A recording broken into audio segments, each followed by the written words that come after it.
Puji Tuhan, selamat pagi Bapak Ibu Saudara. Berjumpa lagi bersama dengan kami dalam program Berkat Pagi. Sebelum pagi hari ini Bapak Ibu Saudara menjalankan aktivitas, terlebih dahulu kita akan dibekali oleh kebenaran firman Tuhan. Dan kebenaran firman Tuhan pada pagi hari ini saya ambil di dalam Filipi pasalnya yang pertama ayatnya yang ke-29. Sekali lagi, Filipi pasalnya yang pertama ayatnya yang ke-29. Saudara boleh menyimaknya di rumah dan saya akan membacakan. Demikian firman Tuhan. Sebab kepada kamu dikaruniakan bukan saja untuk percaya kepada Kristus, melainkan juga untuk menderita untuk Dia. Puji Tuhan Bapak Ibu Saudara, pagi hari ini saya akan berbicara tentang menderita karena salib. Bapak Ibu Saudara, Rasul Paulus menulis surat ini untuk mengajak jemaat yang ada di Filipi untuk bukan saja percaya kepada salib atau bukan saja percaya kepada Kristus, tetapi juga harus menderita di dalamnya. Bapak Ibu Saudara, setiap orang yang percaya akan salib Kristus mengalami panggilan Kristus dan hidup baru di hadapan Tuhan. Bukan sekedar hidup yang meninggalkan atau hidup yang menanggalkan jubah lama atau meninggalkan hidup yang lama, tetapi hidup yang tidak berkenan. Hidup berarti harus juga menanggung penderitaan. Nah, kalau kita melihat di dalam Matius pasalnya yang ke-16, Matius pasalnya yang ke-16 ayatnya yang ke-24, saya bacakan. Lalu Yesus berkata kepada murid-muridnya, setiap orang yang mau mengikut aku, ia harus menyangkal dirinya, memikul salibnya, dan mengikut aku. Puji Tuhan Bapak Ibu Saudara, menyangkal diri.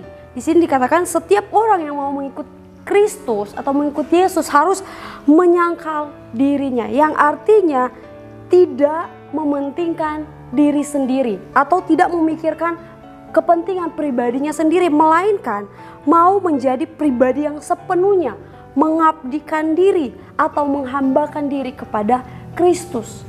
Yang artinya menyangkal diri, hidup yang tidak mengikuti keinginan diri sendiri.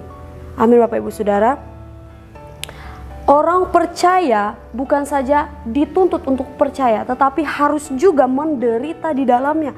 Yang pertama tadi yang sudah saya katakan itu menyangkal diri, yang artinya tidak mementingkan diri kita sendiri, melainkan menjadi orang percaya yang mau menghambakan diri sepenuhnya kepada Kristus. Bahkan mau menjadi orang-orang yang percaya kepada Tuhan, yang mau saling menolong, yang mau saling tolong-menolong secara bersama. Amin Bapak Ibu Saudara.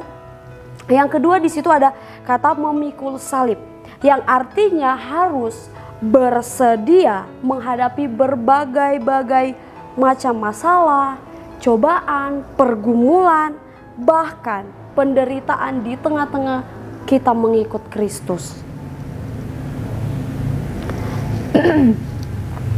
Orang percaya kepada Tuhan dipilih oleh Tuhan bukan untuk hidup secara enak-enak saja, tetapi firman Tuhan pada pagi hari ini mengatakan orang percaya dipanggil bukan untuk percaya saja, melainkan harus ikut menderita di dalamnya. Harus menderita yang bagaimana yang dimaksud oleh kebenaran firman Tuhan pada pagi hari ini. Menderita sebagai orang percaya itu menderita, menanggung setiap cobaan, pergumulan, masalah yang Tuhan izinkan terjadi di setiap kehidupan umat-umat Tuhan atau di setiap kehidupan anak-anak Tuhan. Jadi kita sebagai orang-orang yang dipilih dan dipanggil oleh Allah harus mau hidup dalam penganiayaan. Bahkan hidup dalam berbagai macam cobaan. Terkadang Bapak Ibu Saudara, manusia dalam menghadapi pergumulan atau tantangan hidup, kita seringkali merasa bahwa Tuhan itu tidak pernah ada, atau kita merasa bahwa Tuhan itu tidak pernah menolong setiap kehidupan kita. Mungkin karena kita sudah banyak pergumulan kita bawa kepada Tuhan melalui doa kita, dan mungkin saat ini kita belum menerimanya. Mungkin saat ini kita belum mendapatkan apa yang kita perlukan, apa yang kita butuhkan. Nah, di saat itulah kita merasa bahwa Tuhan itu tidak tidak ada, atau Tuhan itu seakan-akan meninggalkan kita dalam keadaan kesesakan kita, di dalam keadaan terjepitnya kita. Tetapi Bapak Ibu Saudara, mengapa Tuhan izinkan terjadi hal-hal yang tidak mengenakan, pergumulan, pencobaan yang mungkin terus menerus. Mungkin yang satu sudah selesai, timbul masalah yang satu, pergumulan yang satu sudah selesai, timbul pergumulan yang satu. Nah, pertanyaannya, mengapa Tuhan izinkan? Kan kita ini umat-umatnya Allah, kan kita ini kepunyaannya Allah, kita orang-orang yang dipanggil dan dipilih oleh Allah. Tetapi mengapa Tuhan izinkan kita terjadi banyak masalah atau terjadi hal-hal yang tidak mengenakan? Mengapa Tuhan izinkan itu terjadi? Dia mau melihat apakah kita dalam situasi yang tidak mengenakan, kita mau tetap bertahan, kita mau tetap setia, kita mau tetap terus berserah kepadanya, atau kita malah meninggalkan Tuhan. Atau di dalam kesesakannya kita, di dalam pergumulannya kita merasa Tuhan tidak pernah Tuhan meninggalkan kita, kita merasa menyerah, kita merasa bahwa Tuhan itu tidak ada. Nah, Tuhan izinkan terjadi, Tuhan mau lihat apakah engkau setia, apakah engkau taat, apakah engkau benar-benar sungguh-sungguh di hadapan Tuhan.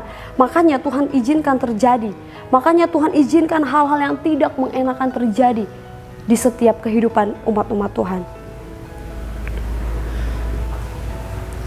Dan Bapak Ibu Saudara, ingat, Tuhan izinkan hal-hal yang tidak mengenakan terjadi bagi setiap umat-umatnya, bukan berarti Tuhan tinggalkan, melainkan Dia mampukan.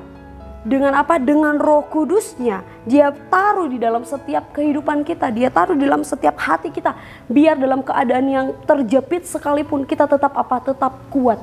Kita tetap mau bertahan di dalam Tuhan. Karena apa? Karena ada Roh Kudus di dalam setiap hati kita. Makanya Roh Kudus itu sangat penting untuk tetap diam di setiap kehidupan umat-umat Tuhan, memampukan kita, menguatkan kita, bahkan memberi pengertian agar kita tetap mau bertahan di tengah-tengah cobaan yang Tuhan percayakan atau Tuhan izinkan terjadi bagi setiap umat-umatnya. Kalau kita lihat di dalam Amsal pasalnya yang ke-23, Amsal pasal yang ke-23 ayatnya yang ke-17 saya bacakan. Janganlah hatimu iri kepada orang-orang yang berdosa, tetapi takutlah akan Tuhan senantiasa. Terkadang kita sebagai orang-orang percaya, ketika kita melihat orang yang bisa dikatakan orang di luar Tuhan atau orang yang tidak percaya kepada Tuhan, kita melihat bahwa hidup-hidup mereka kok sepertinya enak-enak saja.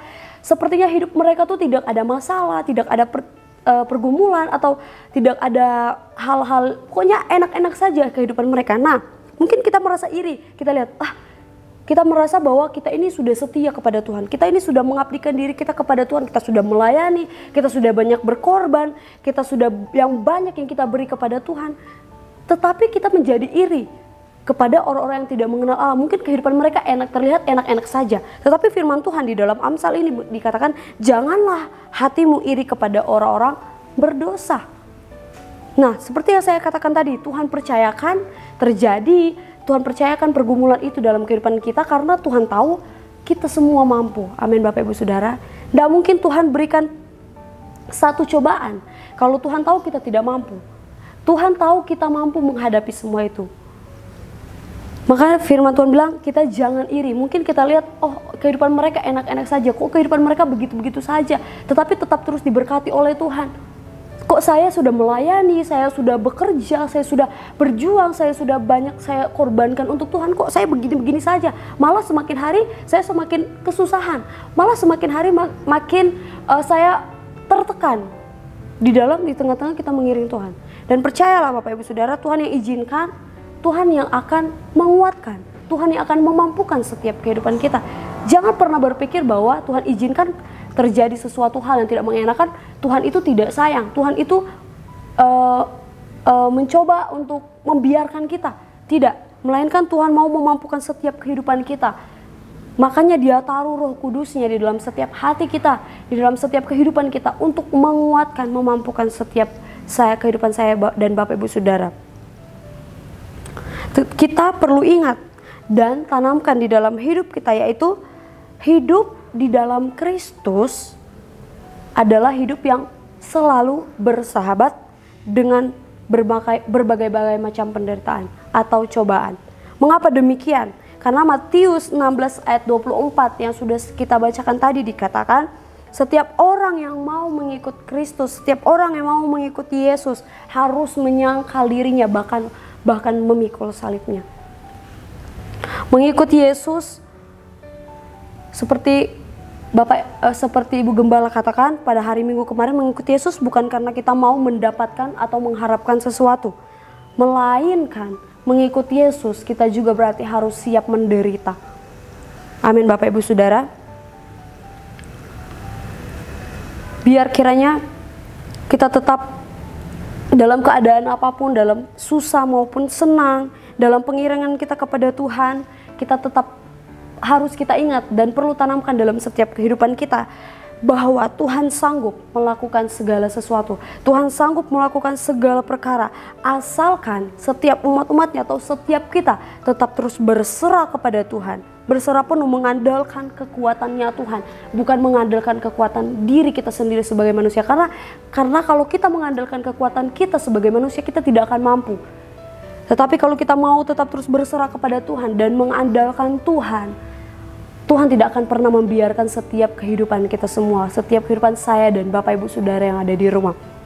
Dan biar kiranya kita tetap terus berharapkan penuh kepada Tuhan di dalam pergumulan kita, di dalam masalah kita. Mari datang berserah kepada Tuhan, meminta pertolongan kepada Tuhan. Dan saya yakin dan percaya Tuhan yang akan selalu menolong setiap kehidupan kita semua, bahkan menolong setiap kehidupan Bapak Ibu Saudara. Puji Tuhan. Inilah kebenaran firman Tuhan pada pagi hari ini, biar kiranya boleh memberkati Bapak Ibu Saudara dan Immanuel Allah beserta kita. Oh, Tuhan.